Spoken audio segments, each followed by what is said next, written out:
This is Hidden Killers Live with Tony Bruschi, Stacey Cole, and Todd Michaels.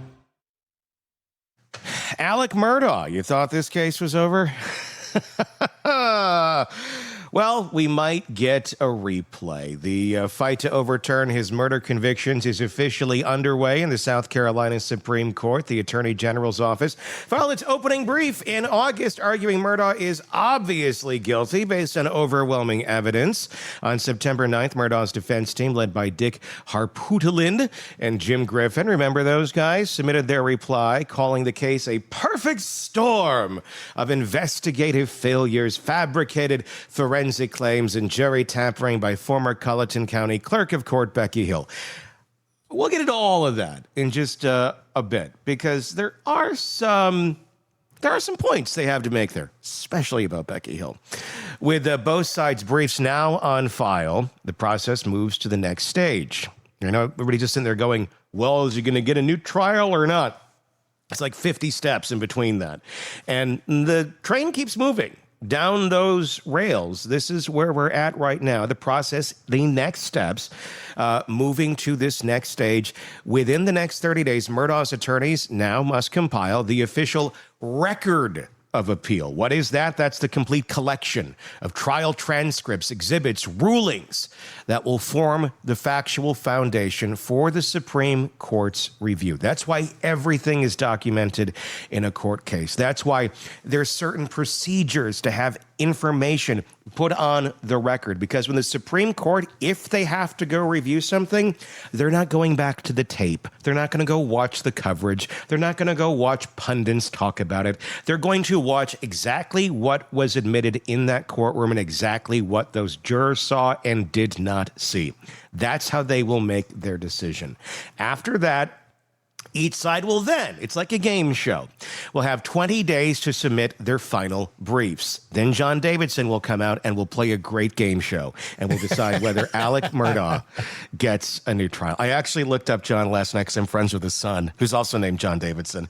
And I was like, wonder what John Davidson's up to these days. He's like still singing and stuff, right? He does, yeah. And his son, JD, is is known as the VIP coach, and he was a client of mine years ago. We became friends. I haven't talked to him in forever, but very motivational guy. Anyway, only then will this case be considered ripe, meaning the justices can either schedule oral arguments or decide the matter based solely on the filings. It's unclear whether the High Court will hear the arguments, but a decision is unlikely before late 25 or maybe even 2026. At stake is whether Alex Murdaugh remains a convicted double murderer serving life, or whether South Carolina's most notorious trial gets reopened. And that's what we're going to discuss today. Plus, by the way, there's a new Alex Murdaugh movie coming out, and we'll watch the trailer for that on Hulu. Murdaugh, Death in the Family is what that is called. So we'll get to that. And also next hour, Eric Fatt is going to join us, and we'll be discussing the latest in the Adelson case, her appeal, Donna's appeal, and then what's likely down the road for Wendy from a prosecuting standpoint and a defense standpoint. So all that is on the way for you today. Starting out here with Alex Murdaugh, though. Yeah, I mean, this is a tough one for a lot of people, because when you look at the case on the surface, it looks pretty damning. It's pretty easy to look at Alex Murdaugh and go, you're a pretty shitty human being, just on the financial crimes alone, which were a huge part of the murder case, which incidentally has nothing to do with murder necessarily, or does it? That's the big question. But then you have the Becky Hill problems, the clerk of court who intervened in her own way. And we'll talk about all of that as well. But in case maybe you're new to the Murdaugh saga and you're going, what is this all about? I think we should watch the trailer for the new Hulu docuseries, or not a docuseries, this is a drama series. Kind of gives you a little 2.5-minute recap of everything that's happened in this saga that will end up taking 4 or 5 episodes. Let's take a watch.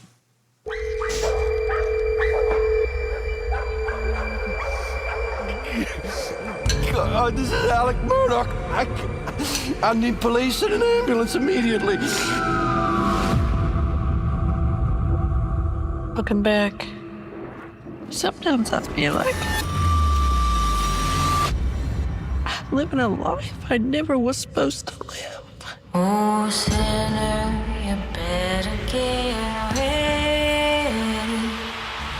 Oh, you better get ready, hallelujah.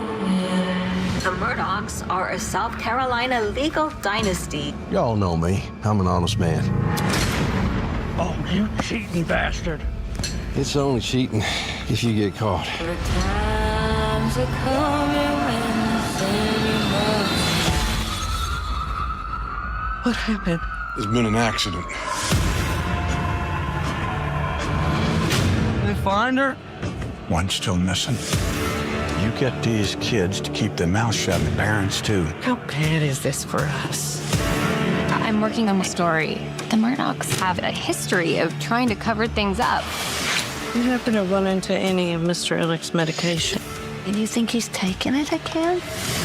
What else is there that I don't know about? We got to have each other's backs. Family first. Get down on your knees and pray. The Murdaughs tell you not to talk to me. They have connections all the way up to the governor. I think we've only scratched the surface of what's going on here. Be careful. These are very, very powerful people. State grand juries opening an investigation into a possible cover-up. Do you have any idea the damage you have done? Somebody's out there hunting us. Go to the mirror. Look at yourself. See what that man has to say. The one staring back from the glass.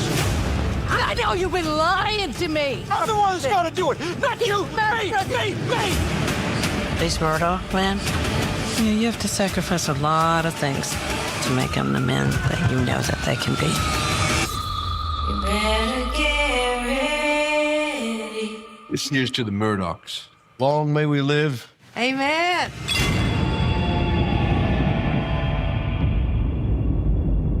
Wow.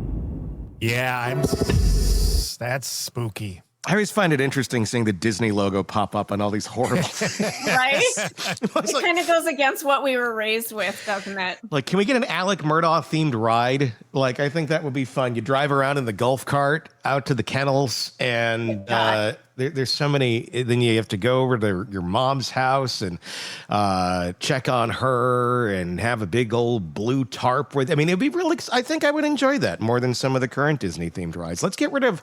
I think it's time to dump. It's a Small World and go for the Alex Murdaugh themed ride. But it's so legendary. I hate that ride. That ride gives me nightmares. Why? Because of the song? It's too happy. It's not. It dark. is It's not dark enough. unnaturally happy of a song. Just like people who are too unnaturally positive or too unnaturally happy in life, they scare the shit out of me because it feels like there's something very wrong about them. Now, that could probably be my own disposition, but they kind of scare me. It's like, Let me ask you guys this, because you've been involved with this case much longer than I have. I just came on the last couple of months. Is that an accurate portrayal of some of what went down, do you think? Or is it very dramatized? I mean, it's somewhat dramatized, but there's nothing in there that stood out to me going, oh, that seems like it's over the top. I mean, granted, it's just the trailer. So we'll see how they execute in more of a long form.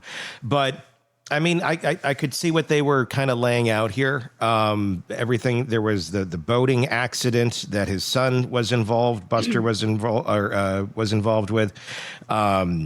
That's portrayed in here. Even Mandy was one of the podcasters on this, Cup of Justice. Even she's portrayed in this. She was, I believe, part of the filming of this. So she's portrayed in it as someone who looked into it because she had a podcast that really dug very deep into this whole damn thing, exposed a lot of the darkness of the Murdaugh family. So yeah, your long answer is yes. I feel like it's fairly accurate for a trailer. Can you imagine knowing a family like this? Oh my gosh, they're creeping me out, every bit of it. Mm-hmm. Rightfully so. But do you really know a family like this? If you know a family like this, or are you only seeing the surface? Because they were pretty good at projecting. He was pretty good at projecting. Everything's good. Everything's lovely over here until it wasn't. But isn't Well, maybe I'm only speaking on my own experience, but aren't all families kind of like that when you step outside and you take a look back, you start seeing some things? Yeah, I mean, everybody has their secrets to a certain extent. You know, does it go all the way to mysterious? I mean, any family that has like a bunch of weird deaths surrounding them that they may somewhat be connected to or not is an odd thing. There's some, I forgot the stat. Robin has brought it up so many times on the show, but the amount of deaths that were the average person is going to be connected to, not in any sort of way of guilt of killing them, but to be around, connected to in a personal way, just even knowing somebody personally, is extremely low at a younger point in life. Obviously, when we get older, we're all going to kick it. So you got a lot more deaths then. But in a younger portion of life, before we're all super old, it's not a high number for the average individual. So to have all of these deaths and accusations of murder and death surrounding this family in such a compact period of time is very odd. Yeah, it is. It is. But I feel like a lot of families have secrets. And not to this extent, but if you were to step outside of the family and then turn around and take a look back, you start seeing things. And is it just my experience, things I've dealt with recently, or is that just a common thing? I don't think, I mean, everybody's different. I mean, you come from an interesting family. You do. I mean, I'd say you probably have a little more drama than most. If you were to look at the average, it's like everybody's all over the place. But if you were to like, here's the baseline, you're probably a bit more up here. Not all the way, like Murdaughs are up here. You're a slight deviation off the baseline a little bit. But you're not a slight deviation. Yeah, but you're not all the way, over there where, although, I mean, what I always find interesting is when you look back at family histories, and if you start digging just beyond like, if you have living aunts and uncles, just the most recently removed generation, dig back one behind that, dig another one behind that. And if the people are still around to answer questions, you'll find some real interesting shit. Because you may think like, oh, well, my aunts and uncles or my immediate family, the brothers and sisters of my parents, like there was weirdness there, cousins. Dig a generation back behind that. And you'll start to find more weirdness, but you'll also find a lot of weirdness that was socially acceptable to the time in which they lived. And I'm not necessarily talking about racism or things like that. And what I'm talking more so is about humanity in a lot of ways. What I always am shocked by is when somebody had any sort of like mental or physical disability, off to the hospital for you. And there they go for the rest of their lives. And then the family oftentimes pretend that they didn't exist. Like, oh, well, maybe we'll go see him here or there. You'll see that. You'll see all sorts of weird, well, is that your cousin or is that someone's sister? It's like, well, so-and-so had to do this or that, or they did this, or they got mixed up in that. So they were raised like this and this is that. And I mean, there's some of that, I think, in a lot of families where you're like, well, that's not technically your aunt, or that's not technically your cousin. It's this or that. And some of that, I mean, we see today, families helping each other out when, bad things happen and you need to help raise the next generation. But there's some real brutal shit. You go back just a little ways. And it doesn't, I mean, what happened for me is I had my parents pass away. And so you start having conversations and you have to go through their stuff when they're gone. And all of a sudden little bits and pieces come out. Not all of it is dark. Some of it's very wonderful. But I mean, I learned some stuff in the last year about stuff on my mother's side that completely blew me away. I had no idea. And then you start adding things up and you're like, oh, so that's why she acted that way. Oh, so that's why we could never do that. Yeah. The pieces start coming together. And it's kind of sad that we don't have that knowledge while they're here. Right. Why do we have to find out after the fact? There was such a level of secrecy between parents and children for so long. And I don't know, like some ways, like maybe that was good. I don't know the answer to that. I don't know that it was. I feel like with me and my daughter, I mean, she probably knows too much. but she's never going to look back at life and go, oh, I wish Dad never or like would have opened up more about this or right. that. Like, I'd rather her be aware of anything I'm aware of with her family and our family and where she's from and who the people are. And I don't sugarcoat shit. I feel like families for so long, and I feel like that's also what enables families like the Murdaughs to keep going and going and going, because the previous generation just keeps sugarcoating the shit of the other generation. And then you grow up with this pride or this thought of your family that's really not based in reality. Yeah. And all you hear about is the positives over here, but it's never balanced with the negative. And not that the negative should always tear down the positive, but there should be a balance. There should be an understanding. Okay, here's how all this worked out. Not just here's this bullshit story that we want to tell because it makes us look good and makes us feel good about ourselves. Because a few generations in, that story is the fact, even if it's not the fact. And then other generations think, oh, that's the fact. But we're in a place now, too, where that's going to be impossible. You can't just BS this stuff and hope that history just washes it away. Everything's documented. So if you had any place on social media in your life, any generation of the last handful of years, there's going to be such a footprint of us that can be looked back upon if future generations want to find out more about their past. And to us, we're like, ooh, this is neat. I wish I knew that sort of stuff about my grandparents or this or that. To these future generations, we think, oh, they'll be able to look back on this. Honestly, I don't think they're going to give a shit. I think narcissism is rising to such a high level that the idea that you would care about someone other than yourself for so many people, that they're going to go look back and want to know why somebody did this or that. I mean, that doesn't matter half the time what the people in living life have going on around them that are with them right now, how that should influence their thoughts, their opinions. That just bounces off a wall for so many people because they're so dug into their belief system and what they feel and what they want to feel in that moment, that I don't know that there's going to be that level of curiosity and the level of information as well. I mean, we have little nuggets here and there now. If we want to look back on somebody, you go to Ancestry or whatever. Oh, there's little this or that. And you find little ones and go, oh my gosh. And you ponder it and this little bit of information. I wonder if it says so much about this person. Does it? I mean, it's just a little nugget of their life. When people look back on us, it's like, oh, by the way, you want to know more about me? Guess what? Here's, 10,000 hours of material. You decipher what's important out of that.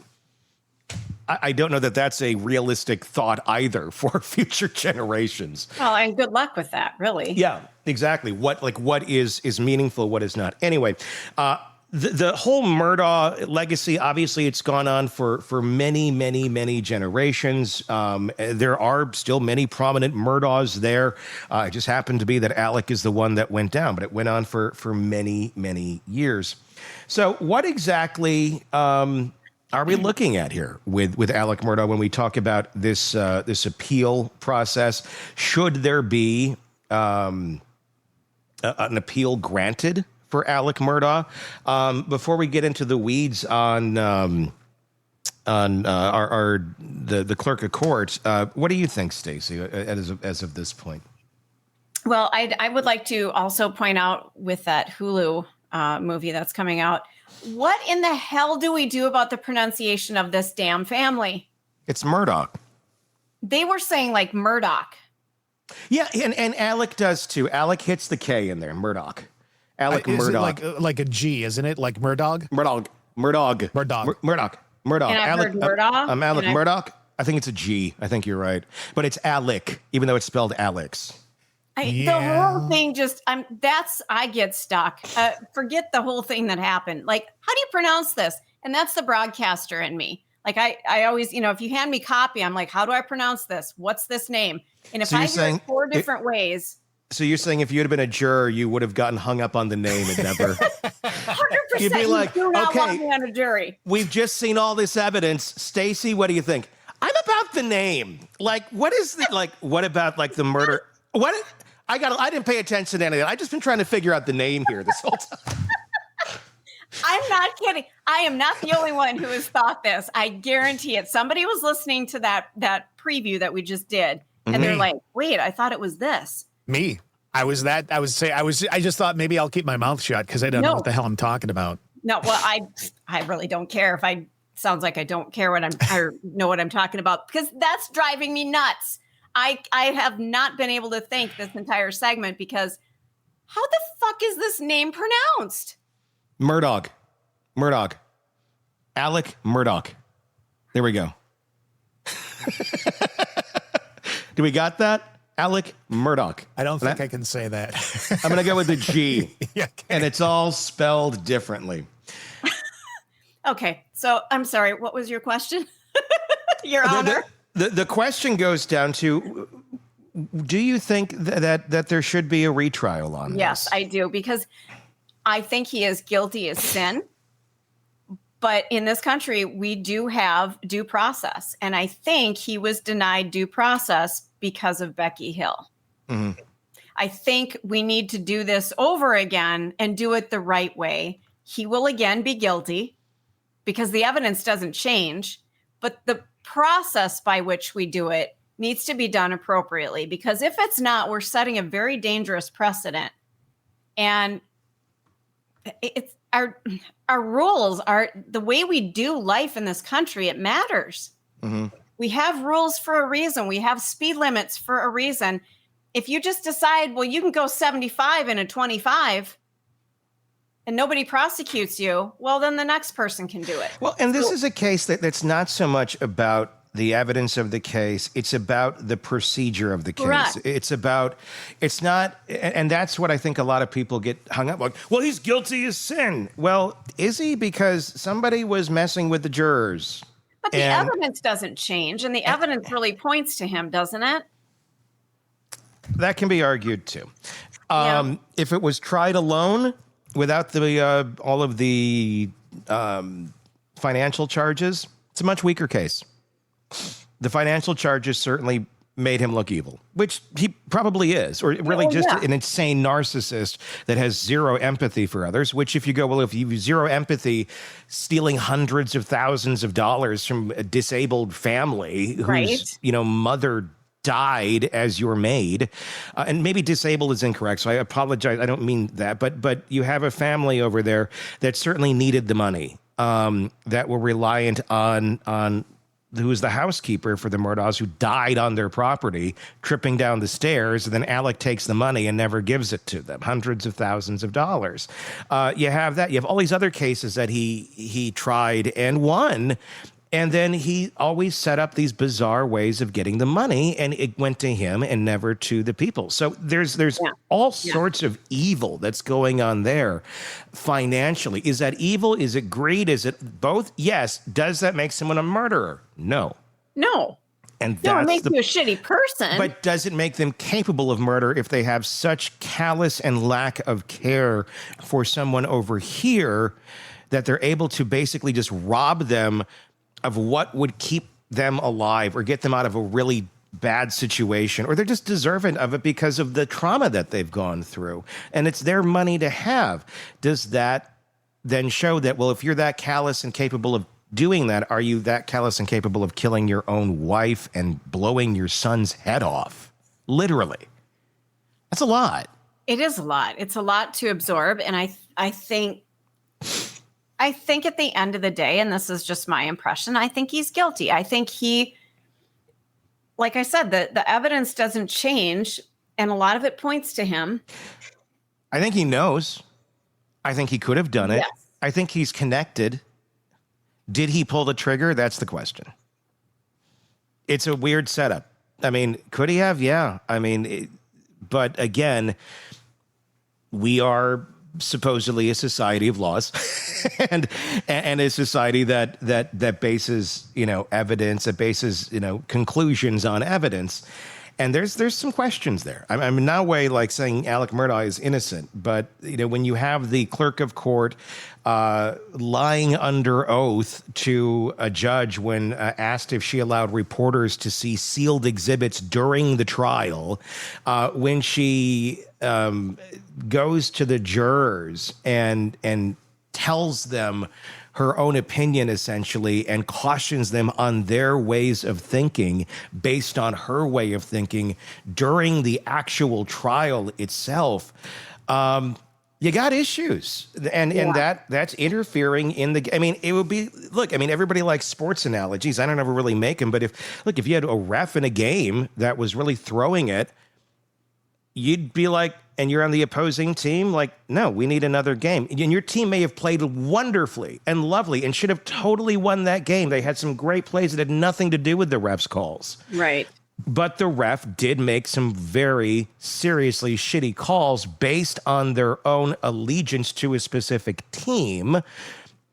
And they wanted to write a book about it, too, which she did during the actual trial. Which I don't understand how that was. You're going to go back and say that game shouldn't count, no matter how good one team played. Because, yeah, I mean, had that call not made, that could have influenced this. It could have influenced that further down the line, because everything will affect what happens after it. So it's very difficult, and I would say logically impossible to say that Becky Hill's actions did not influence the jurors, even especially when you have a juror that's saying it did. So it's not for Jean Toll, the judge, to say, well, that's not, what you're saying isn't true. It didn't affect you. Well, then why are you even asking the juror what the hell? If that's what you're going to say no matter what, then why the hell are you even asking the question? Yeah. Why are the other thing that I'm curious about, and I live in a small, I'm going to say a small-ish town, not necessarily as small as their town, but small town justice, is it different than large city justice? And is that okay? You know, did Becky, was this just something that seemed normal and okay for her because that's how they always do things there? Is Who it knows okay? How many other trials is it okay, or is it how it works? And that's another question that's important to ask. You know, I'm picturing Mayberry. So for those of you who might know that reference, is this just a small town where everybody knows Floyd the barber? You know? Well, I don't think, I mean, I get exactly what you're saying. And I would say, you know, sometimes people think smaller towns are more dangerous for justice than like a larger city. And I would combat that with saying, look at Ellen Greenberg, Philadelphia. Yeah, good point. Corruption is corruption. You can have it anywhere. Yeah. I'd say it's a little easier to have in a smaller setting because there's fewer checks and balances. But you can certainly have it in a major city too. If there's corruption, there's corruption. If the right pieces are in the right spots on the pegboard to get where you want to go, you can get there. Yeah. If they're not, they're not. That's why we have checks and balances. So it's not just so easy to set things up the way you want to set them up. And unfortunately, we have, you know, people in this country that, you know, they'll play the long game and they'll put those pieces in place. So then when the action that no one saw coming happens, well, guess what? They can get away with it now because all the pieces that they've put into specific places that we all thought, well, that would stop this from ever happening, or this would stop that from ever happening. All those pieces got put into place while you're all looking the other way. Yeah. And now they can carry out their shit, and they already know how this game is going to go. They already rewrote the rules. And now, oh, well, this is how it is. What do you mean? We're following the rules. This is how the system works. And yeah, kind of is. I think the thing about a small town, though, and I just want to throw this out there, is that because everybody kind of knows everybody's business, everybody's a little afraid for other people to know their business. Mm-hmm. So they keep stuff under wraps as best they can. But if they find something out, a lot of times they keep that under wraps, too, because, listen, I don't want to know about what's going on over here because I don't want them to know about what I've got going on over here. Sure. And I think small towns are scarier than bigger towns only because there's so much that goes on behind the scenes that we don't even realize. I'd agree. I would agree. I mean, and if you want to know what's going on, go talk to the butcher at the local Piggly Wiggly. The butcher seems to know everything. They'll tell you everything. They know everything. No, but then you'll get, and rumors are more rampant sometimes in small towns too. I mean, it's just there's so many pieces at play. But yeah, I would agree. There's a lot of small towns. And I was actually just watching a video this morning. I got in a rabbit hole when I was working on the show of, because I like abandoned stuff. So one of that came up was abandoned Kansas towns. And I've driven through many of them. And it's weird because it's like, oh, well, this place had like 30, 40, like 3,000, 4,000 people in the 50s, 60s. And now there's like 20 people left, and yet the infrastructure, like the buildings are there, and it's all falling apart, and the infrastructure is gone. I'd feel a lot more paranoid trying to walk around one of those towns taking pictures, because I've always wanted to do that. I'd feel like I would get shot there more readily than I would in sometimes in inner city. Why are you here? Why are you? What are you doing? What are you doing in this town? Where you ain't from these parts, are you? So there's that secrecy, that fear. I mean, everything comes down to just being fear-based, but that's it's an interesting thing to think about between the sizes of city, but I don't know that at the end of the day, has a lot to do with just corruption and whether small town, large city, medium city, whatever, it's the tolerance of the town to accept the corruption and live with it versus push against it. And unfortunately, the reality is a lot of people will just go with it if it doesn't affect them directly. Yep. But that's in life in general. That's life in general. That's the way we are. Yep. And that, unfortunately, it plays out in ways like this. That's how you get communities like this. At the end of the day, it all comes down to whether Alex Murdaugh did this or not. And one of the most, I think, telling things in any case is taking a look at their first statements, their first words. What were they acting like immediately after the crime when people are trying to figure out what the heck is going on?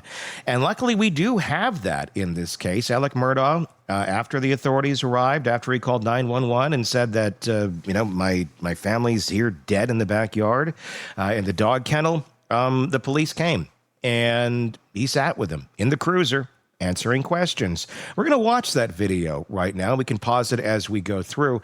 But I would say take a look at this and watch it for the believability of Alex Murdaugh. Is he someone who's coming across as someone who's trying to spin a tale? Or is he someone who's in shock and grieving the death of his wife and his son? I mean, literally, keep this in mind. The gruesomeness of seeing your son's head blown off, which is literally what happened here.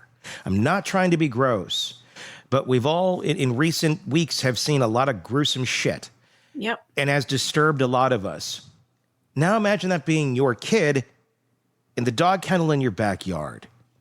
And this is his reaction just moments after seeing that. Let's watch. And sir, what was your name? It's Danny Henderson. Okay. All right. As I stated, I'm David Owen in Lower Rutland with Colleton County, and I'm with SLED. I hate to have to do this. I understand. Yeah. I totally understand. Yeah. So you don't have any problem with it. So, just start at the top, take your time. Like when I came back here, I pulled up and I could see him, and, I knew something was bad. I ran out. I knew it was really bad. And boy over there, I could see it was. I'm so sorry.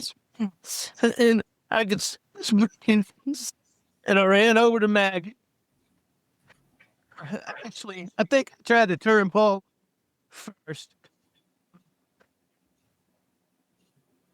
I tried to turn him over, and I don't know. I figured it out. And his cell phone popped out of his pocket. I started to try to do something with it, thinking maybe, but then I put it back down really quickly. Then I went to my wife, and I could see.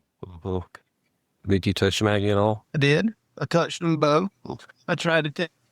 I tried to do it as limited as possible, but I tried to take their pulse on both of them. And I called 911 pretty much right away. And She was very good. I talked to her. I told her I was going to get off the phone to call some family members. I did that. What family members did you call him? I called my brother Randy, and I called my brother John, and I tried to call a little boy, real good friend that's right around the corner from here, but I didn't get him. What all was around Paul when he walked up? Blood. Anything else? I mean, there were some body things, yes, sir. I mean, like any other evidence. I know you said the phone fell out the pocket, but did you see anything else that didn't belong or shouldn't belong or that wasn't part of Paul? No, sir, not good. No, sir. How about Maggie? No, sir. You didn't see anything around them? What made you come out here tonight? I went to, my mom's a late stage Alzheimer's patient. My dad's in the hospital. My mom gets anxious when she does. I went to check on them and Maggie. Maggie's a dog lover. She fools with the dogs. And I knew she'd gone to the kennel. I was at the house. I left the house and went to my mom's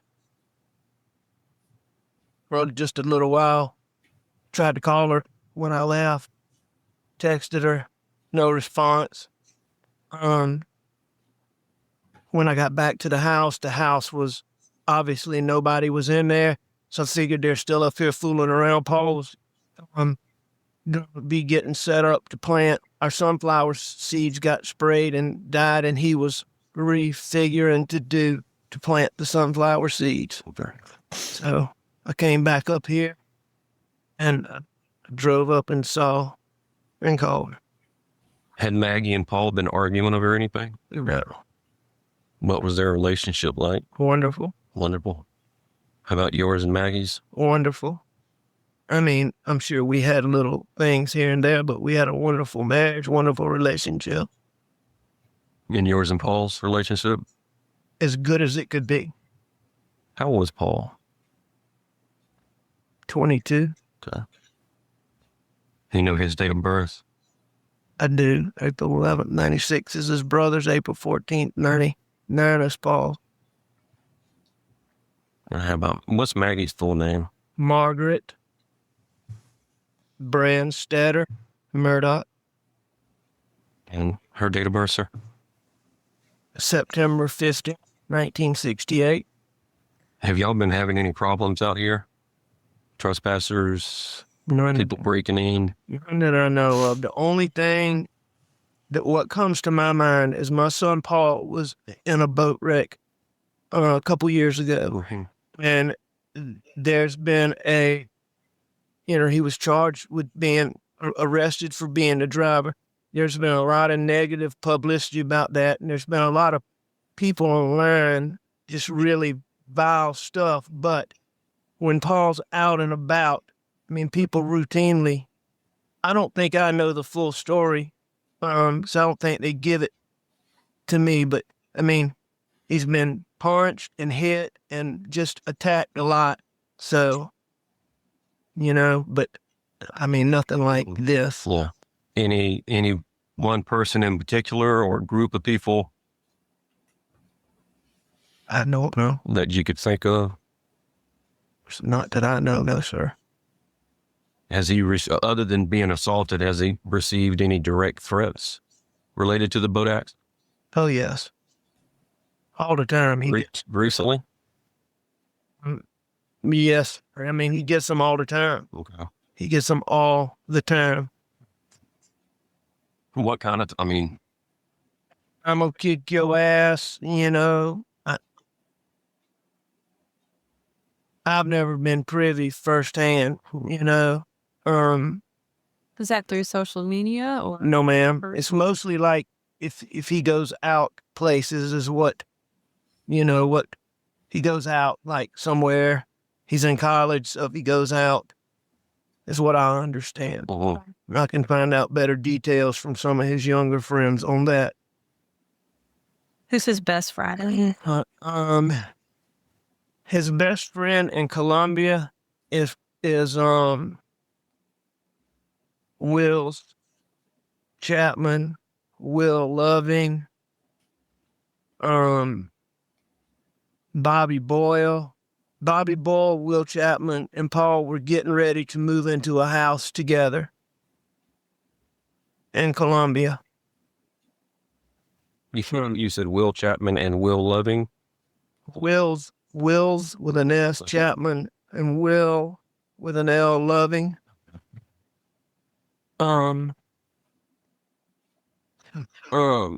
Around here, his best friends are clearly Nolan Tootin and Rogan Gibson. Tootin? Nolan Tootin? Yes, sir. And what was the other one? I'm sorry. Rogan Gibson. Have you talked with any of these guys tonight? Talked with Nolan, yes, sir. Is he out here? Yes, sir. Okay. I tried to call Rogan, was one of the people he's the boy that I told you lives around the corner. That's there. You know, he's just a good, helpful young man. Do you mind if I open the door? Door. Do what you need to do. So is there anybody that you can think of that we need to talk to tonight? Is there a name that comes to mind? I mean, I can't tell you anybody that I'm overly suspicious of off the top of my head. Okay. You know?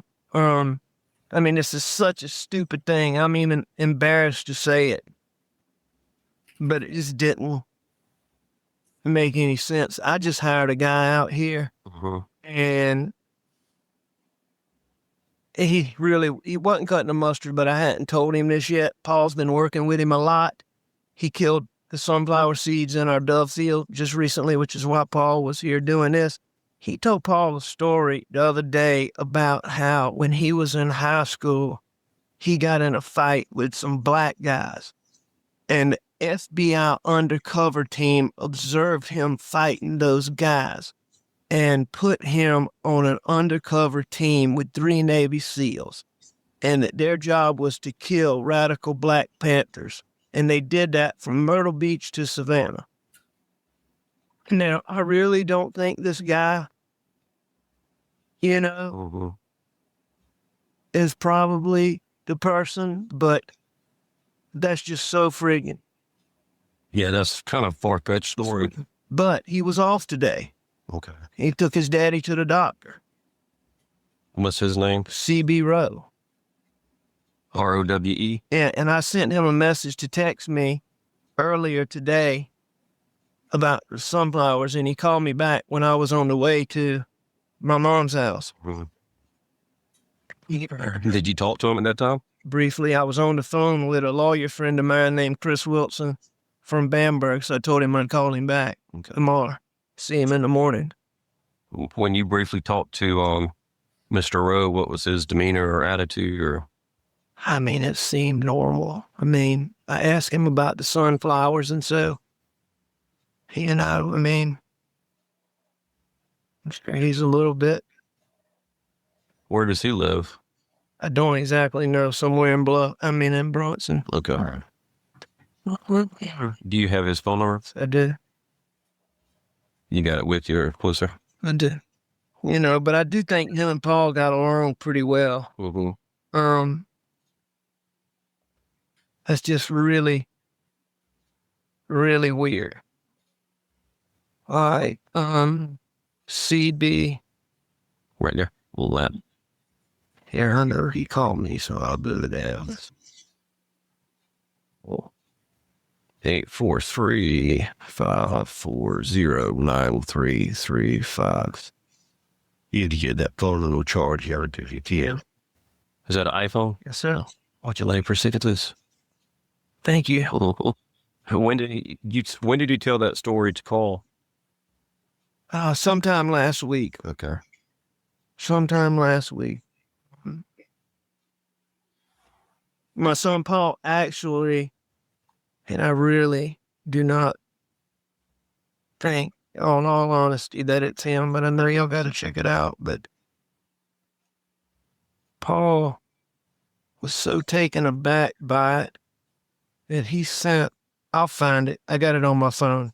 He recorded him saying bits and pieces of it. Okay. But for all his weirdness, I mean, I do think they got along pretty good.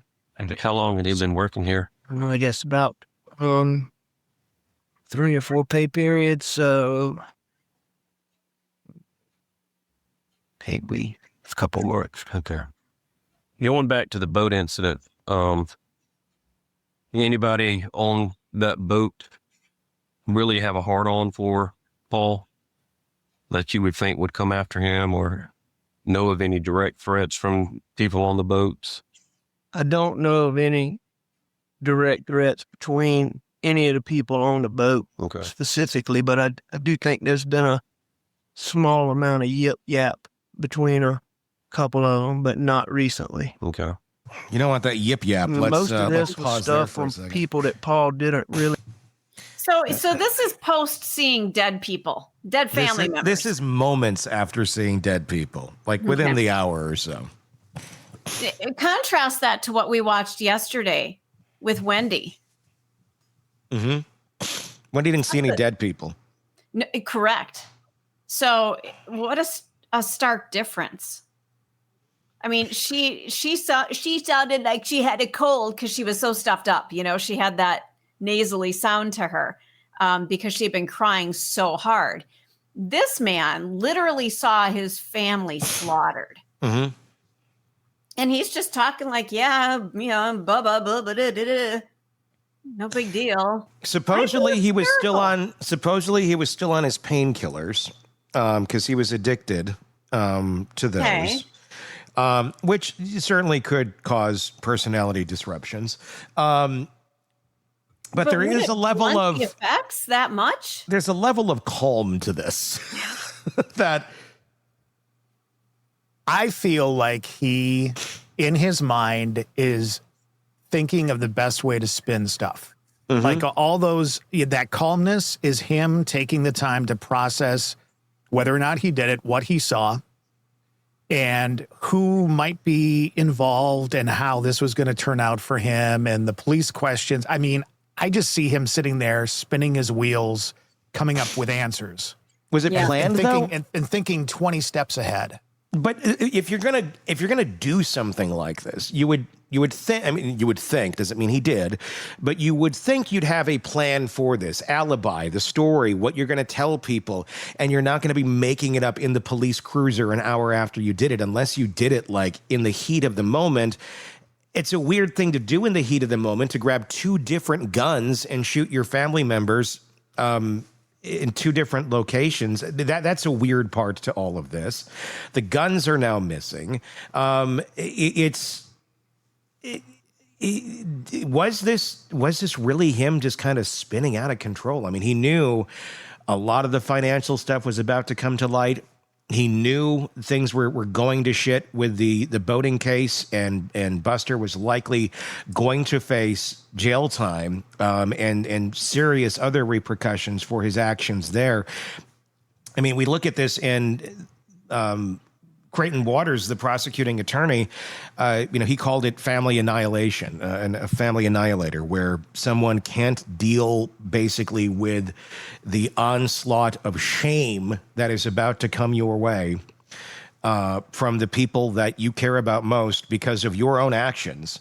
And rather than deal with those emotions, deal with the shame, deal with the repercussions, your wife may be leaving you, your kids may be saying, screw you, dad, whatever. The way to eliminate feeling that shame would be to eliminate those people. Then suddenly people have sympathy for you. Then you get the empathy. You get everybody, oh my gosh, I'm so sorry. Your family was killed. This is horrible. Oh my gosh. As opposed to what the other next step would have been had reality just played itself out with anybody being murdered, which would have been Alex Murdaugh facing the wrath for all of his financial crimes and his son facing that. And really just a huge blight of shame on the family name of Alex Murdaugh and the Murdaugh legacy, which he was kind of not the black sheep, but he was kind of one of the weakest links of one of the individuals that seemed to have the propensity to screw up the name with his own stupidity and actions. Yeah, there's a lot to unpack there. I don't know. I saw an interesting comment that, forgive me, I forget who said it, but something about the financial crimes is what he's most likely guilty of. But I think you're right, Tony. This guy knew something else was coming down. He may not have pulled the trigger, but he was aware. This is a man who had his finger on the pulse of everything in this town. Don't tell me he didn't know this. But then it goes back to the question, though, like Todd says, though, where he's like trying to figure out the story. If you already have your story, you'd think he would have it. Or was this a plan to play stupid? And I have no idea who. Maybe that was part of the drugged up plan in his mind of like, oh, that'll be perfect. They'll buy that. And the drugs say, yeah, of course, that'll be great. It's like when you're drinking or something like, this is a great idea. And the next year, you're like, what the fuck was that? And that's just it. If he was on the drugs, maybe he planned this when he was a little more coherent, but then the drugs kick in and he's like, okay, I think I remember this. I don't know. I got to work on this. Did I remember that? Did that happen? What happened? He doesn't know what the hell's going on. That's why it makes me wonder. I mean, and that's what makes it all just more elusive of what did he know? When did he know it? Obviously that if it weren't for the video, the kennel video, which is a video that places him there pretty much at the time of the murders, I don't think they would have a conviction on him. But the kennel video, it puts him there. It does. It could, but he could easily have left. He could have easily gotten that golf cart and got the hell out of there. It's right after that. There's a lot of question. I think on whether he actually killed the family. I don't know. I don't know the answer to that because this doesn't read to me as a man who's being completely forthcoming. It's hard to digest somebody being this calm in the face of what he just witnessed. And look, he just may have a completely different threshold of how he emotes after seeing very traumatic things. He may just be completely numb to it. He clearly doesn't have a lot of empathy to begin with, judging by the way he was able to act in the face of those financial crimes. So emotion and empathy is not something that just comes and goes. It's not like, well, I'll have empathy over here, but I won't have it over there. It's either there or it's not. And if you're going to have it, and you'll see this a lot of times in narcissistic families, if there's empathy for anyone, it's going to be for the family members themselves. But it's more so, how is that family member going to benefit me, that I'll have empathy, which is really just more so wanting to control that family member to benefit themselves. But it will look more like empathy.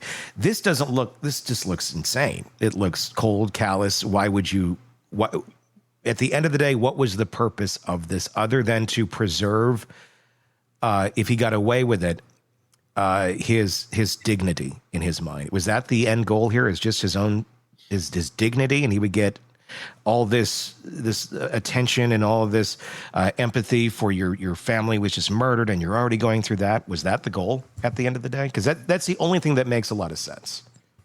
So he strikes me as the kind of guy who is going to want to control the narrative right out of the gate. Yes.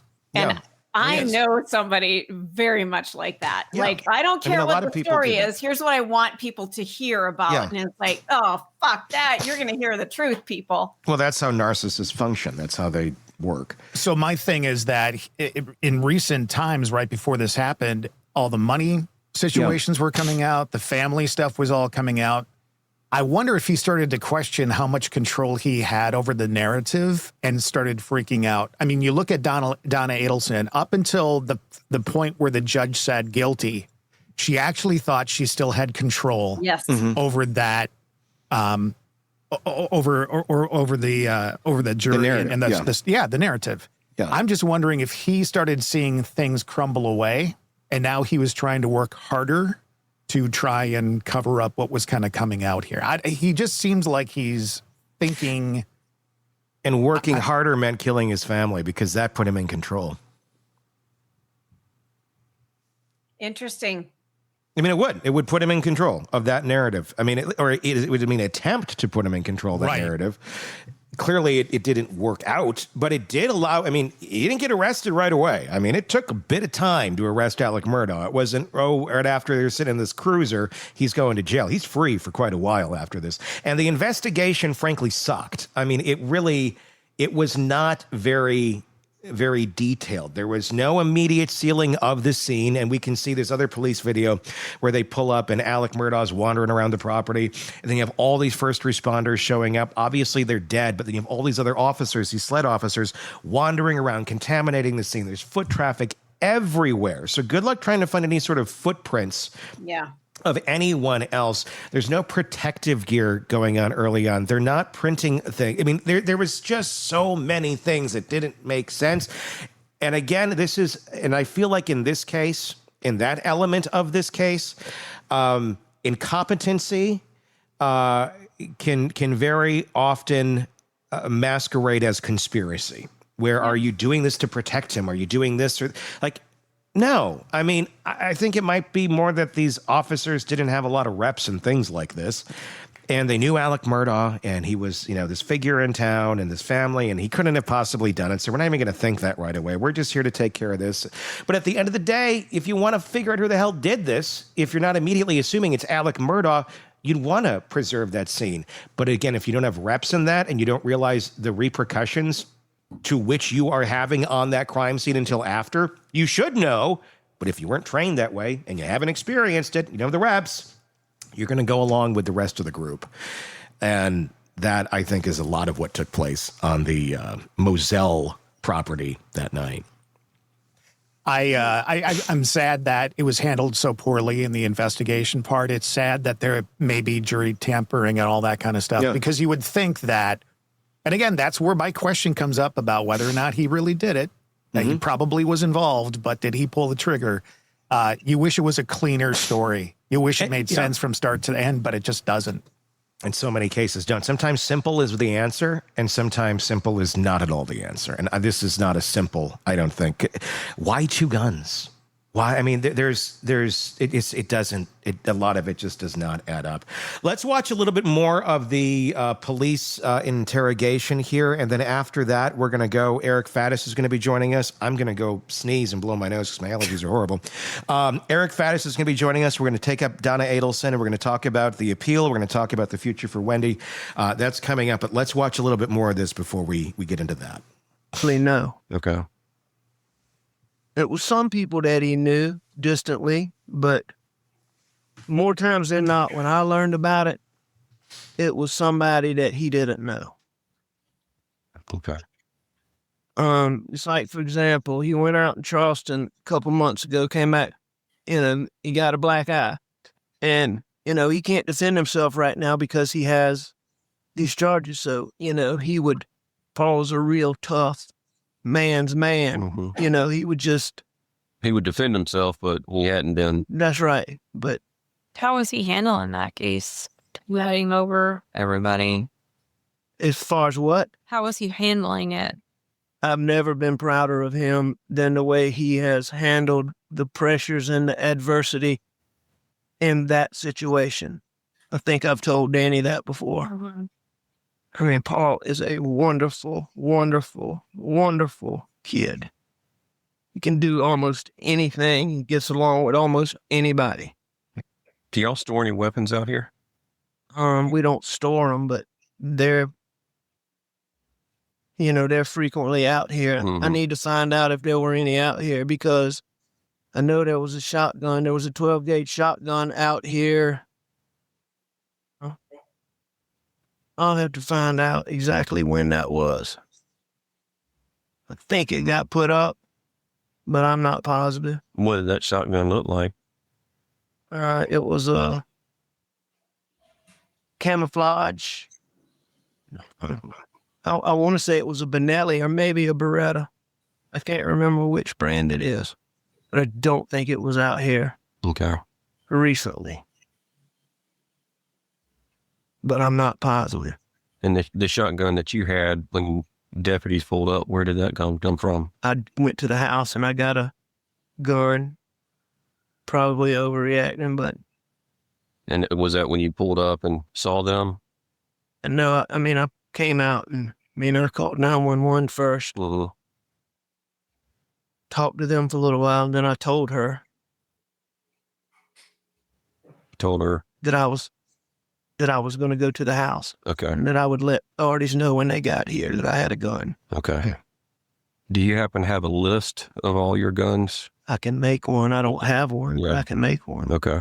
Well, I'm just saying, so we could compare if that shotgun was out here and now it's missing. Absolutely. Try to figure that out. No, absolutely. And I know living out here in the country, you probably have more than one or two. We do. We probably have 20, 25 guns. Yeah. Shotguns, rifles. Pistols. Any rifles? Yes, sir. What kind of rifles? All kinds. Yeah. Okay. I mean, you name it across the board, we have them. Okay. And I mean, all of them we have are, in our hunting room in our house. What was their schedule today? When did they get? My son works for my brother, and he was coming home to deal with the sunflowers. He got here pretty early because he and I rode around looking at everything for a good little while, probably 45 minutes to an hour. Maggie had things she did in Charleston, and she had a doctor's appointment in Charleston, and she got back here. It was fairly late. Was it dark yet when Paul got home? No, Paul got home early. Early, okay. So before dinner time? Before Oh, yes, ma'am. lunchtime? Or No, ma'am. What brother does Paul work for? John Marvin. And what does Paul do for him? Everything. That's cool. Handyman? Yes, sir. was it unusual for Maggie to feed the dogs this time of night or check on them? Oh, no. I mean, she played with those dogs all the time. And it's especially common for her to, she's been gone for a while, to come and let especially two of them out to run. Okay, so she pretty regularly comes out here in the evenings? Very regular. Okay. She comes out here a lot. You have any cameras on your property? I have deer cameras, but none, around up here. Where are they at? On different deer stands. Okay, so deep in the woods. Well, not necessarily deep in the woods. Some of them are in fields and. Okay. But there's none that, are near here. Okay. What doctor did Maggie see today? I forget the guy's name. Maggie's been having trouble with her. She's been having trouble with her stomach and her tooth. I'm not positive. It was sort of a routine visit, and I can't remember. She told me the name of it, and I can't. I want to say Gordine. It is who I think she saw. So was she back home around supper time? Or 6 o'clock, 7 o'clock? I don't think she got back quite that early. I think she got back a little bit later than that. Okay. And what did you do today? Were you at the office or? Nope, I was home. I came home. Paul and I messed around. I was up at the house, laid down to the nap on the couch, probably, 25, 30 minutes. I got up. I called Maggie. Didn't get an answer. And I left to go to my mom's. She had said she might ride with me, but she normally doesn't when I go over there. And I think I texted her. And she's very good about answering the phone, so that was odd, or calling me back. So that was odd, but it wasn't that big a deal. What time was that? What time was what? That you sent her a text message. I texted her at 9:08, going to check on M, be right back. And then I texted her at 9:47. That must be when I started to come back. I think I called her before that. But let me make sure. That's some of the police interrogation of Alex Murdaugh right as moments after the murder of his wife and son. We're going to talk about Murdaugh Adelson in a moment, but while we're on the closing of that, Eric Faddish joining us, defense attorney, former prosecutor.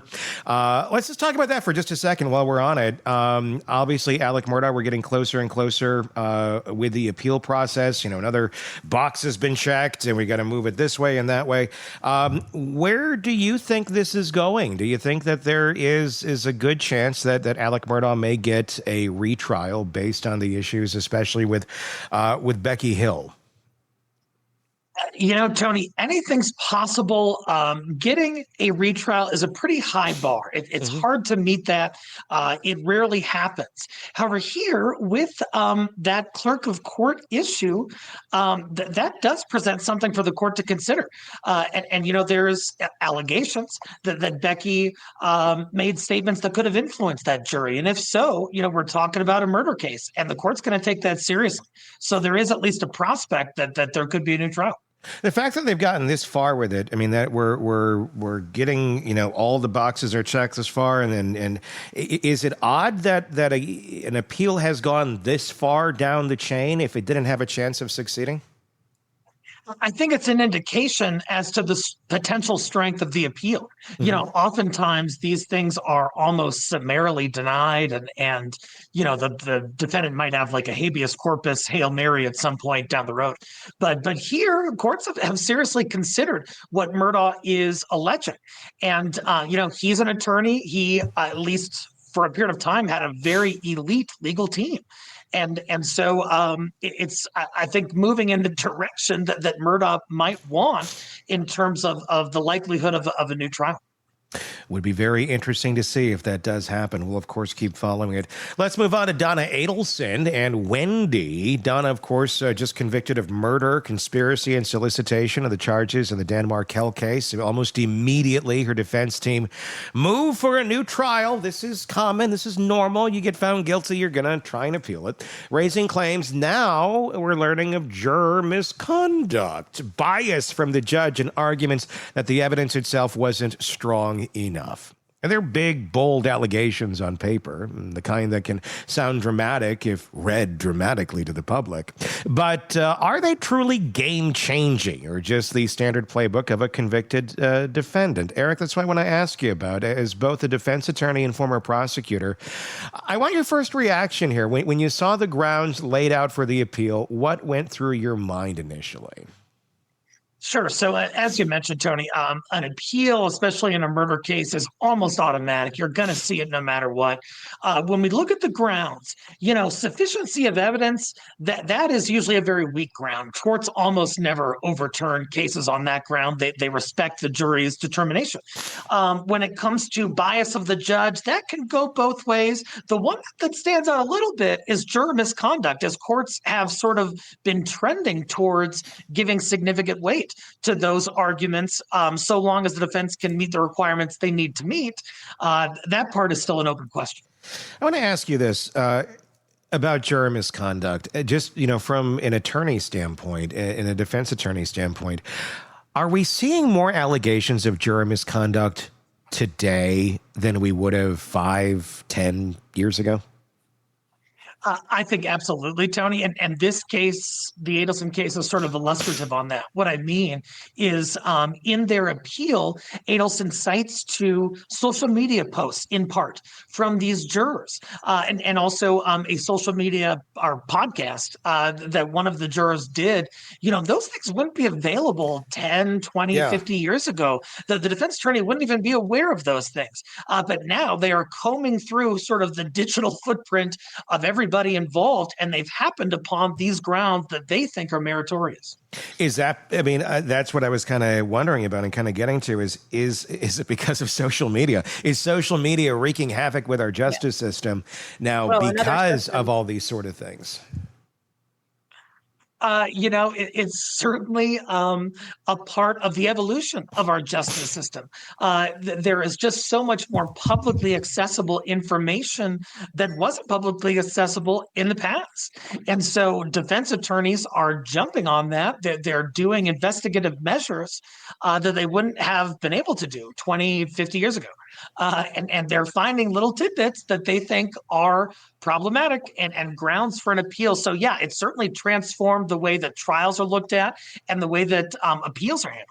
So Eric, can we go back for just a second for those of us who are listening and wondering, maybe we've never been in a courtroom, maybe we've never been part of a jury, and you don't have to go into great detail, but can you tell us a summary of what a judge says to the jury about what they do when they go home? You're not supposed to watch the news, you're not supposed to talk to other people, but in regard to social media, what are the instructions typically?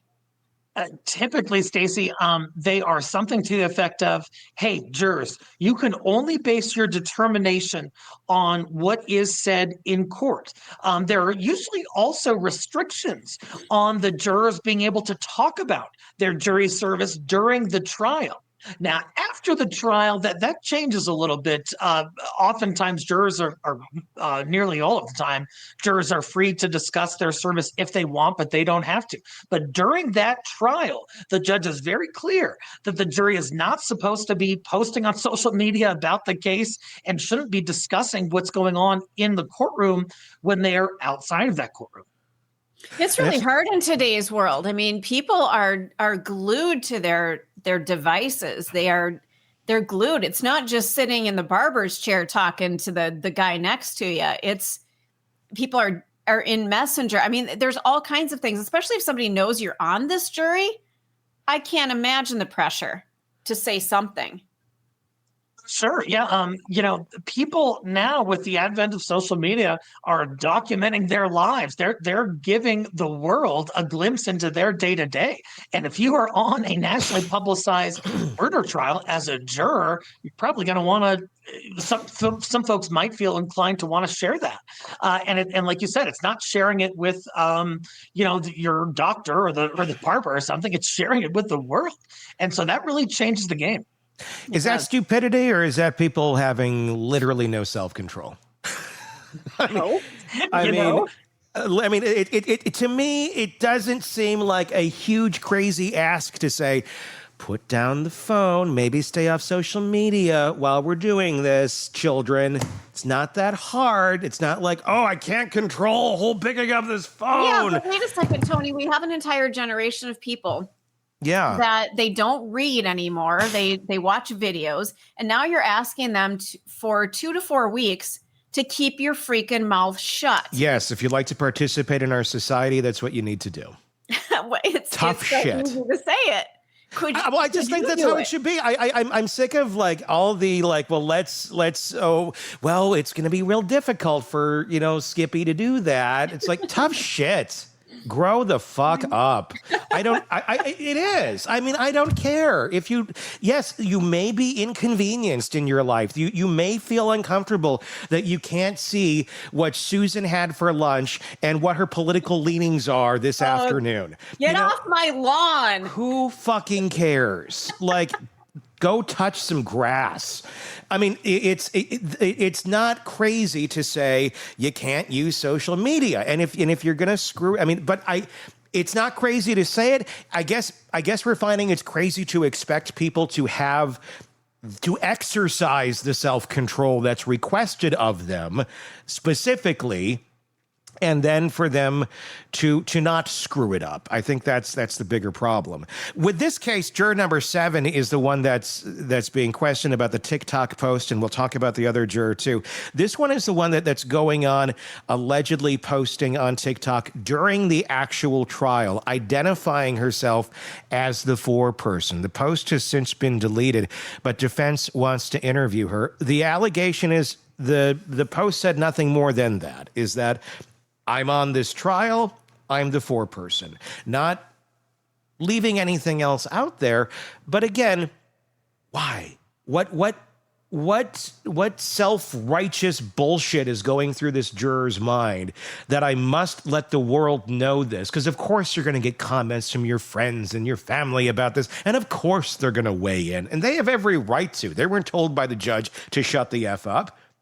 You were told to, and now you're inviting them to come to you to tell you what you think and to tell everybody what they think, so you can all and it's exactly the opposite of what you're supposed to do. Eric, do you think Tony's got some feelings on this? So it sounds like there are some heated positions on this across the board, and that one concern, what Tony said, the fact that you make this post and people might weigh in on it. People might comment, they might message you. And I think the concern from the defense's side is that what was that feedback? What messages did she get?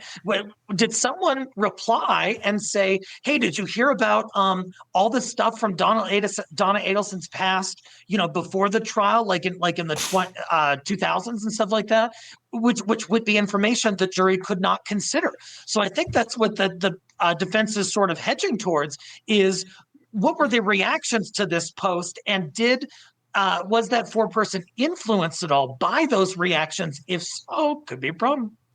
Is this just an uphill battle that is this something where the courts need to just readjust, and we as a culture need to readjust our expectations of juries and trials? Is it a bridge too far now to say you can't to expect people to not follow these rules, because they're not going to? I mean, I think if anybody thinks that jurors are truly not going home and watching the news and getting on social media and talking to their friends and family, and the next day when the judge says, did you do any of that? They're all saying, no, we didn't, sir. I mean, realistically, you're an attorney. Do you really think in most cases that those juries are not doing those things every single day when they go home? Right.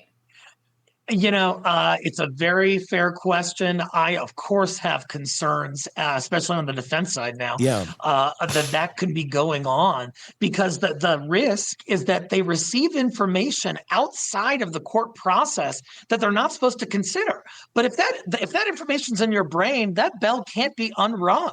And so it could influence how a juror sees this. In terms of expectations, I think it's perfectly reasonable to say, hey, you shouldn't post on social media. You shouldn't look up news articles about this. But people do. And so there's always that concern, especially on the defense side. So do we just sit there and say, don't do this, and if you do, then maybe we'll deal with it later, or maybe it'll be an appeal, maybe it'll be this, maybe it'll be that?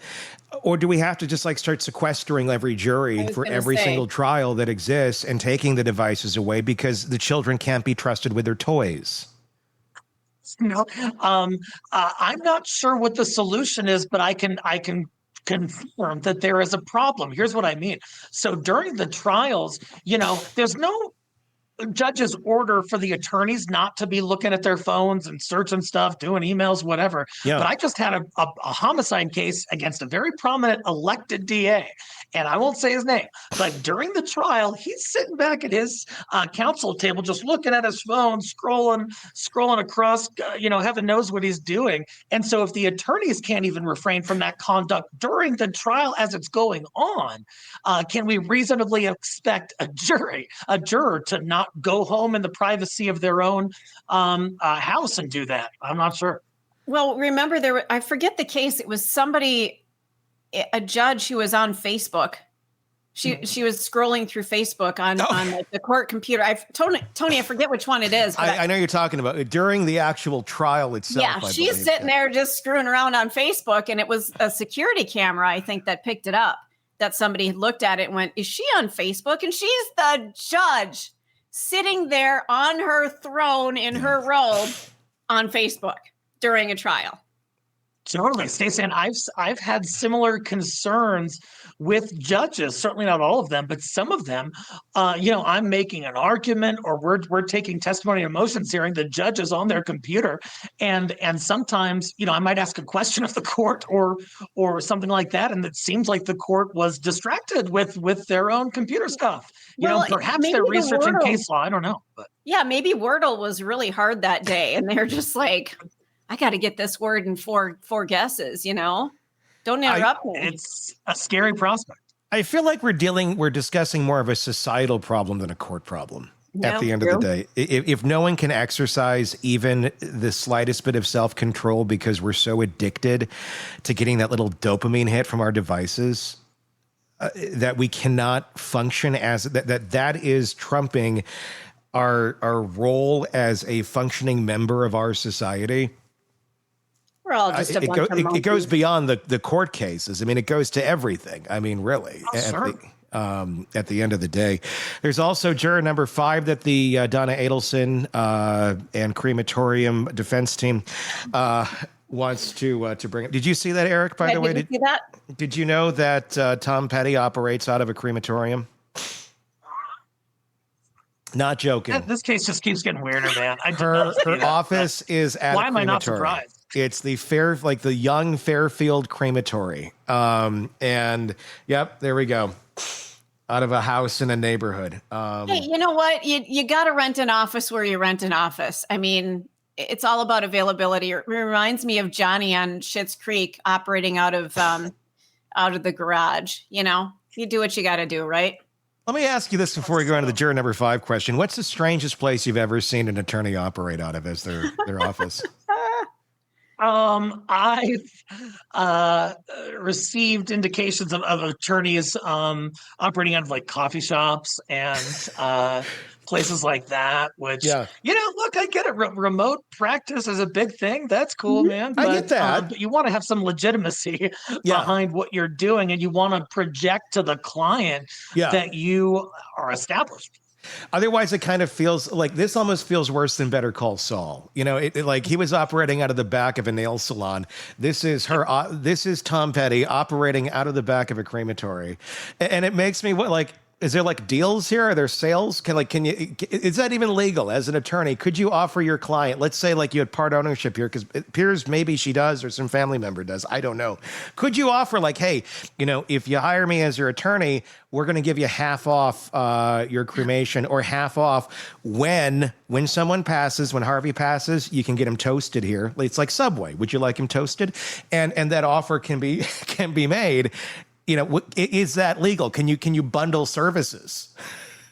It would vary by jurisdiction. In Colorado, where I practice, my recollection is that you can have sort of outside incentives so long as they don't compromise the integrity of the representation, they don't influence the representation. But this one would be a rather macabre bundling of services. Yeah, I mean, thank God no attorney were operating out of the Return to Nature funeral home in your Well, I was going to say, that's right in your neighborhood there, Eric. Yeah. That's right. Yeah, I've never been, but heard horror stories. Yeah. Hey, weekend road trip. I'm telling you right there. You go over, pack a picnic in the parking lot. I think you and your lovely wife would have a great time. I think it'd be a lovely, there's some lovely weekend trip. Get on the list for Casa Bonita, and if you can't make it, go to the Return to Nature for lunch. Juror number 5's podcast comments. This was said on Surviving the Survivor podcast. Our friends over there. That they had noticed Adelson's facial expressions and reactions during the trial. Oh my, they noticed Donna reacting inappropriately, which the judge had to scold her for like 5 times. They claim that it wasn't a factor to them in the deliberations, but they certainly brought it up because everybody noticed it. Are we stretching here on the part of Tom Petty as Donna's attorney as this being a valid argument? Is there any argument to be made that a juror after the fact said that, I witnessed Donna, reacting very callously? There could be something there, and shout out to Joel and Surviving the Survivor. I've been on it several times. Great podcast. Not as good as this one, but the concern is that the jury can only base their verdict on the evidence, right? So on testimony, exhibits, things like that.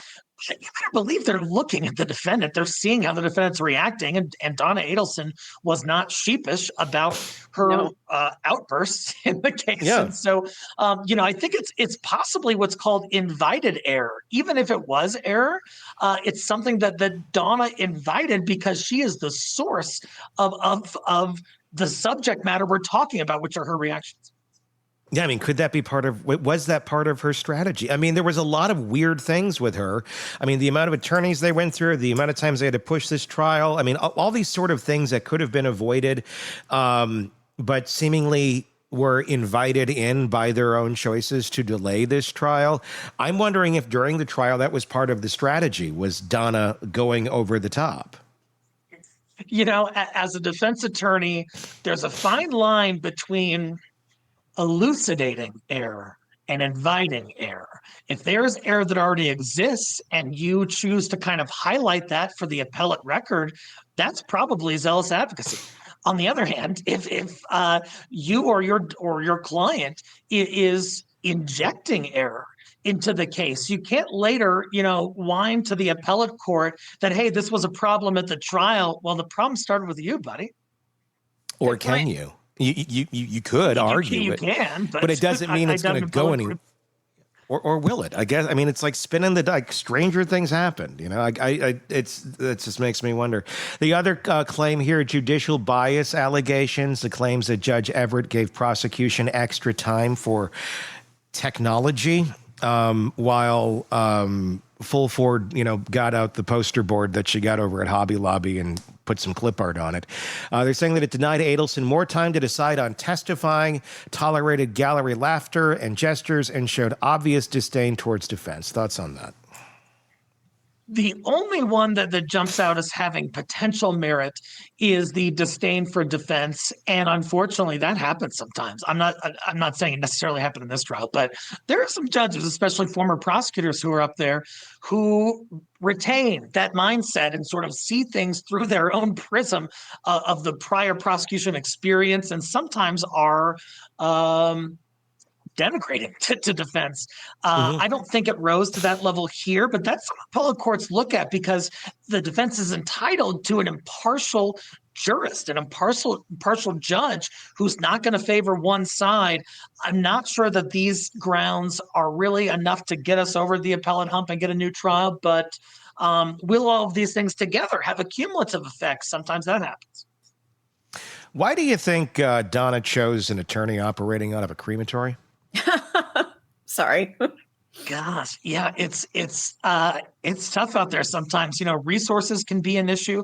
Donna apparently was wealthy at one point. I don't know what her resources were like during the trial, but and there's also, you got to get an attorney who wants to do it. You got, she may have interviewed a bunch of attorneys and they were like, this case is a loser. I can't help you. So sometimes you're limited by those factors as well. And perhaps she just had a really good rapport with this attorney. They bear a physical resemblance, and perhaps there was some warm and fuzzy feeling, and that can be a deciding factor. I kind of feel like that might have leaned that way a little bit with the similarities, just with what we know about Donna's narcissism and such. It did seem like they could have been two peas in a pod on that case there. It was stunningly scary how alike they seemed to be. But she lost. Do you keep the same attorney going forward on your appellate issues here if you're Donna Adelson?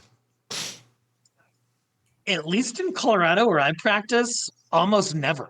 I can't think of a time where I've seen trial counsel lose a case and then magically transform it to appellate counsel. It's a whole different type of practice. There are different standards of law. There's different case law of which you need to be aware. It's a whole different animal. And so to have the trial counsel doing the appeal is unusual.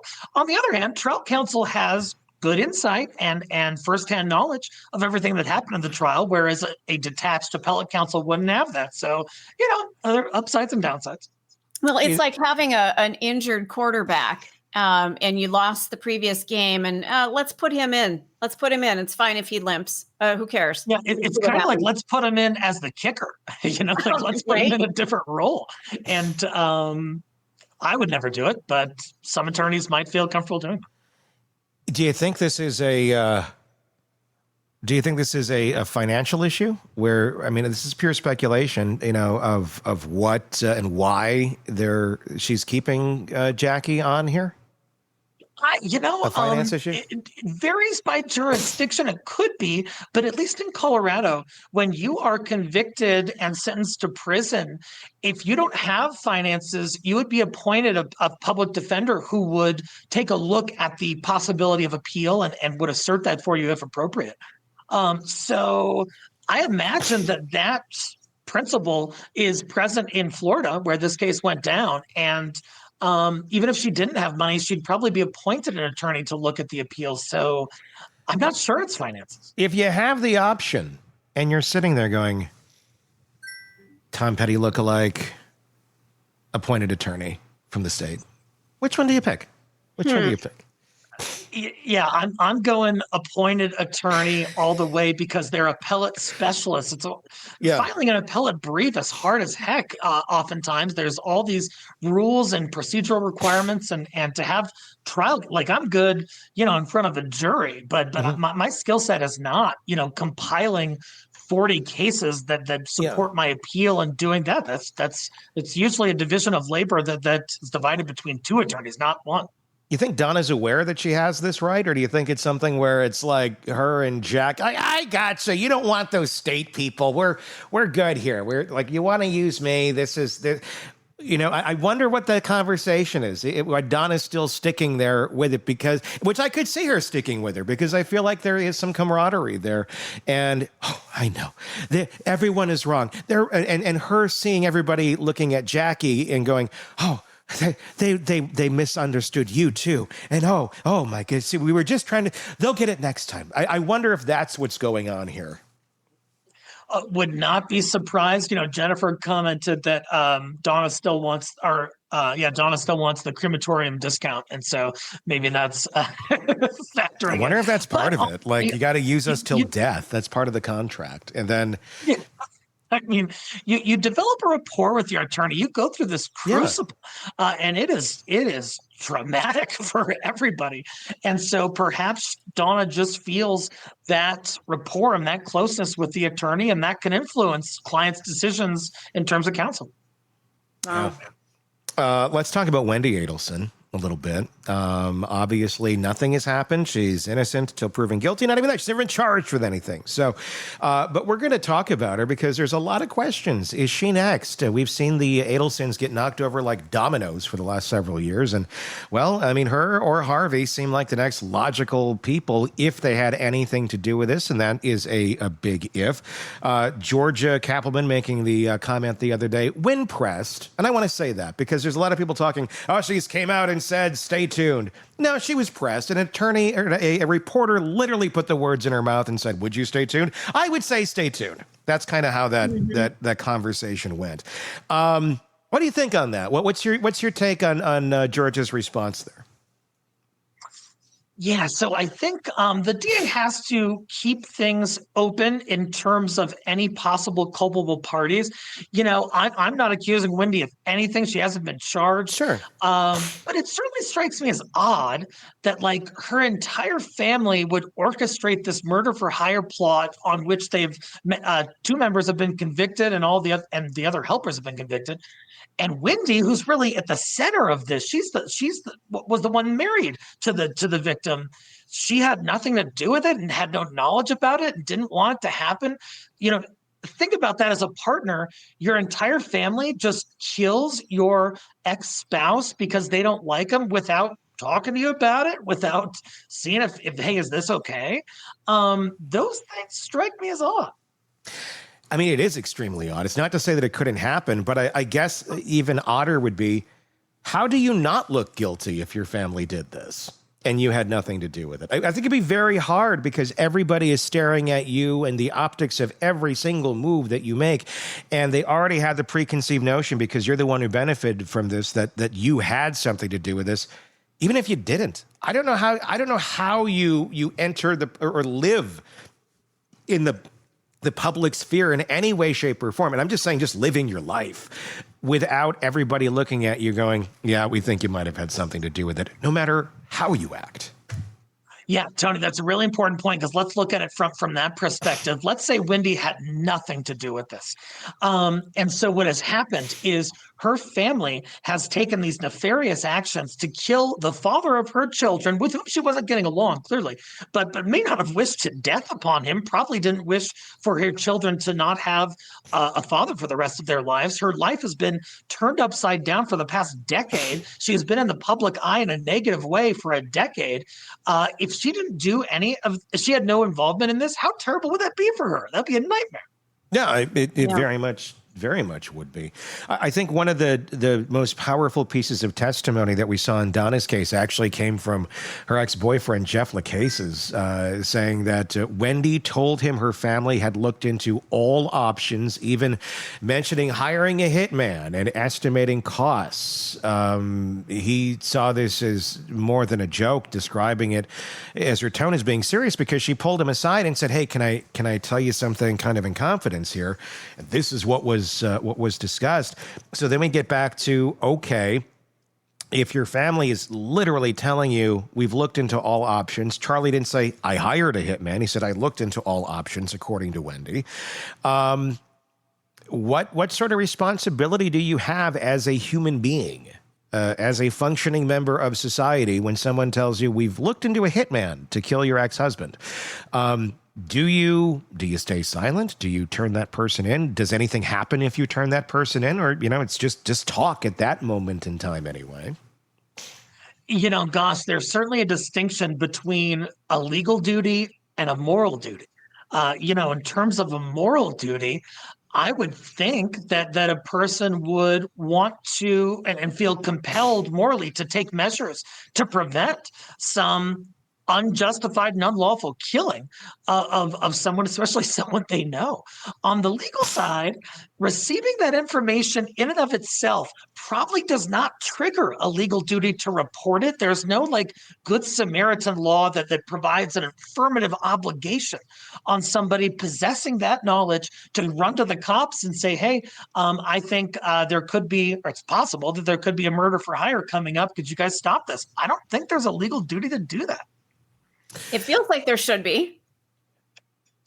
Yeah, isn't that see something? It feels like there should be. But I guess here's even the bigger question about all of that.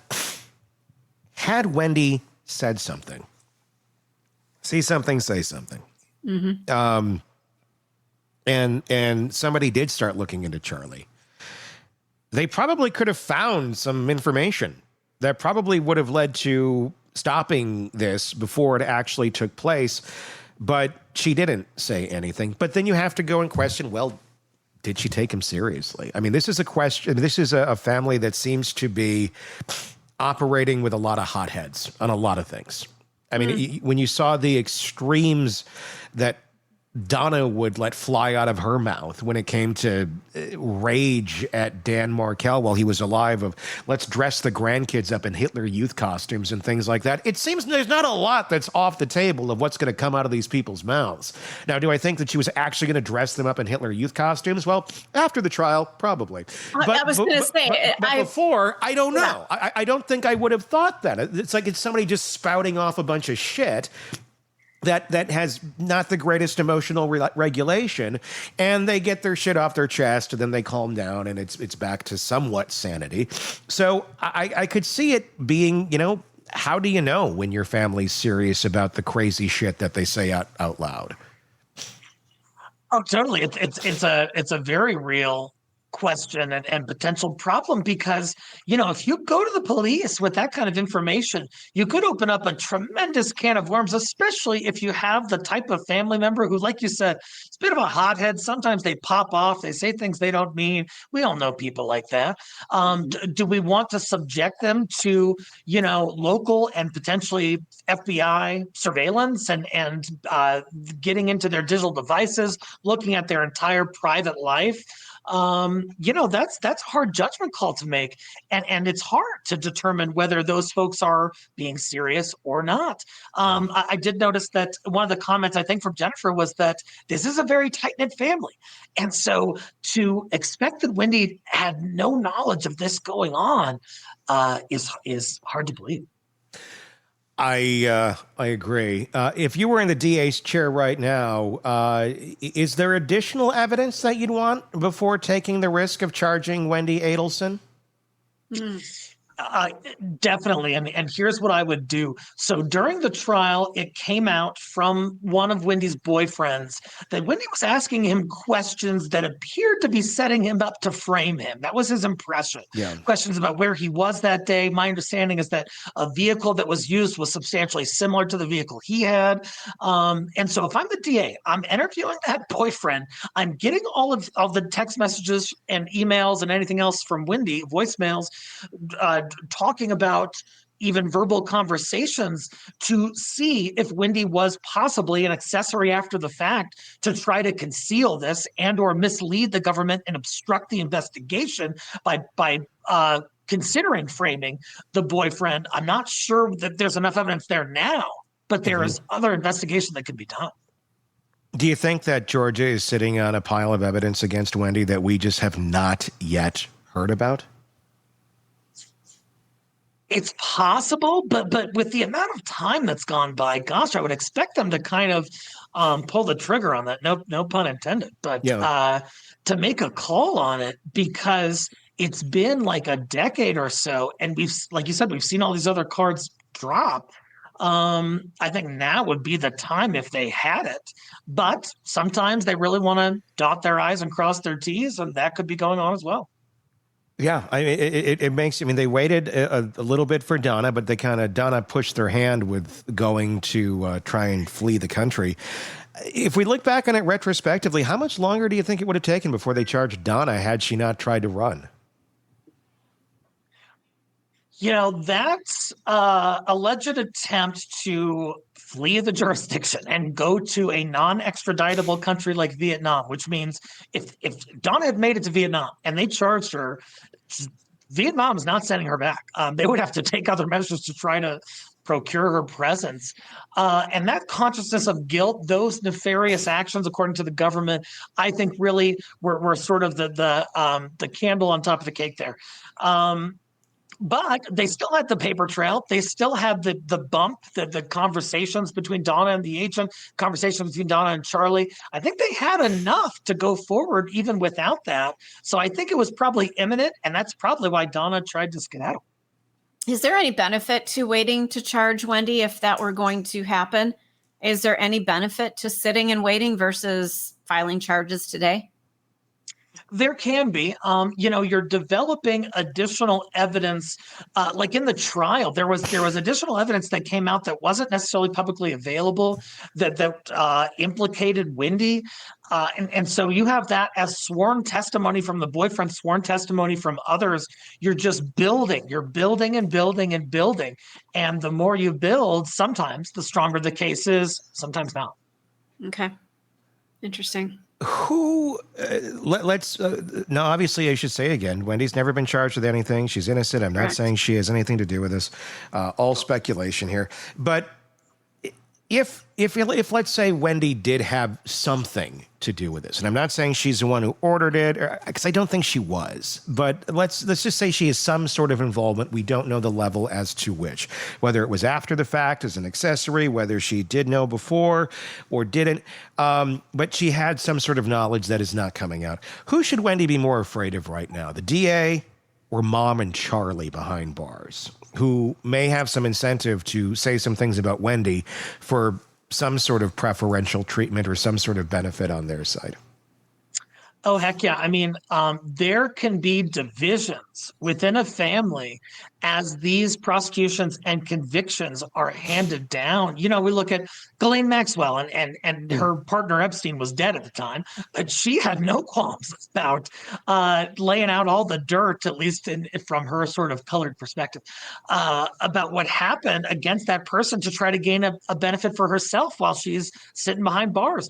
Donna and Charlie have those same motivations, those same incentives, at least, and certainly might want to better their position by providing information. On top of that, I think Wendy, doesn't want any heat from the Latin kings who were the killers in this. So I think that she has a number of possible enemies all around. What's the best move for Wendy right now? Because she's damned if she does, she's damned if she doesn't. If you have not been charged with anything, your family has literally imploded on itself. You're trying to live your life, your best life, as best you can after all this, and say you had nothing to do with any of this. Is there anything that's stopping Wendy right now from getting the hell out of Dodge, changing her name, and starting over? Not because she's guilty, but just to escape the hellscape that her family has created for her. It would look extremely suspicious right now, but it doesn't necessarily mean that it is. Yeah, Tony, good points, because I think there are two ways that Wendy could go with this. One is, like you said, she could lay low, kind of disappear, change her name. Heck, some people even change their appearance, change their career, change her whole life, and move to a different locale where you're lesser known. Mm-hmm. The other route she could consider, if she wanted, is to blow this up, to write a book. To at least try to find some kind of silver lining to capitalize on the suffering to which she has been subjected for a decade. And especially with social media and alternative distribution, you don't need the same publishing house that all the books are published on anymore. She could go that route too, and that could be a source of vindication, assuming that she had nothing to do with this. Would there be some risks involved there? I mean, if you're going to go and try and do this tell-all, even if you had nothing to do with it, wouldn't there be some risk involved of your words being misconstrued, or somebody saying, well, because you said this, it must mean that? And would that further open up the chances of being charged if you had nothing to do with it, just because you're going to go down that road of media and trying to share your story? I feel like that could be, I don't know, that could be a double-edged sword, although you'd have to really walk that tightrope carefully, I would think. There are big risks with it, no question about it. We look at Hunter Biden, President Biden's son, and he wrote this sort of tell-all, and in it he talks openly about his drug issues. And the government saw that and said, whoa, you had these drug issues when you applied for a concealed carry permit and said you didn't have any drug issues. That's a federal crime, and a serious one. So there, risks abound if you go that route. It's a potentially high payoff monetarily and otherwise, but potentially high risk as well. Gosh. Yeah. If she were your client and she came to you, and let's say she's innocent, let's say she has nothing to do with this, and you believe that she has nothing to do with this, Eric, I should have a wig, and I could play the role of Wendy. I'll get that. I'll get that prop next time. Do you want me to get some Botox and eyebrow lift? Because I can do that for tomorrow. Eric, I don't know what to do. Danny's gone. The kids are upset. What the fuck was their name for Danny? What was the horrible name they used? Jibbers. I just got to get away from all this Jibbers controversy. What do I do? What should I do? What do you say as the attorney? At first I would say, that's scary. But then I would say, it's in her best legal interest to lay low. Even if there is some potential monetary payout with doing a tell-all book, her best legal interest, the most cautious approach would be to lay low and to try to move on and to have your family move on from this horrific set of circumstances that has befallen this family for years now. We'll see if she takes any sort of advice like that. They seem to be kind of self-serving folks, but we'll find out. Well, not necessarily that the self-serving ever goes in their interests. They think they're lining up for all the great toppings at the yogurt bar. Then, oops, surprise! All the good stuff's gone. You're left with boba, motherfuckers. I don't know how I came up with that one, but I just did. You've brought up the yogurt bar many times. Where are you going that you're getting a place that you can get Have I brought up yogurt bars before? Have I really? No. I didn't even realize that. Is this a thing? I don't particularly go to them very frequently. Harper asks. But you brought this up on numerous occasions. Sorry, Eric, for the diversion, but no, I wasn't sure if he'd been scorned by some yogurt bar. Obviously, yes. I need to know where this is because it sounds lovely. It sounds like a bad TCBY incident now, doesn't it? TCBY, you mother. Oh, God, I missed that. I'm kidding. We have one. We have a TCBY. Oh, It's screw you. Really? Do you? Seriously? Yes, we really, really do. Yes. Was And there's a seafood restaurant right next door where sometimes, if you're lucky on Thursdays, they add cod to the toppings of the frozen yogurt. So in case you want to get some of that triple chocolate, you can add crispy cod. It sounds strange. It's a lovely combination. I'm telling you, everybody. I just remember I think it was like a white chocolate mousse at TCBY. Does that sound right? I have no idea. I've Just been there like off once. the charts amazing. I would give anything to have that in front of me right now. With cod. Trout is Fridays, by the way. Friday fish fry in Wisconsin, it's what we do. Yeah, and it's great on yogurt. It really is. You're Eric a sick man. Faddis, as always, thank you so much for coming on to discuss the Adelsons and cod on yogurt. Won't get my that pleasure. I'm on gonna any go get other podcast. Yeah, go get yourself a cup. Don't be stingy. Don't be stingy. Thank you, Eric. Yum. Looking forward. All right. If you have a thought on any of the things we talked about today, let us know in the comments section on YouTube. Please do go there and leave us your thoughts, and be sure to press subscribe wherever you download podcasts so you don't miss any of the coverage of the cases that we bring to you right here every single day on the Hidden Killers podcast and True Crime Today. All right.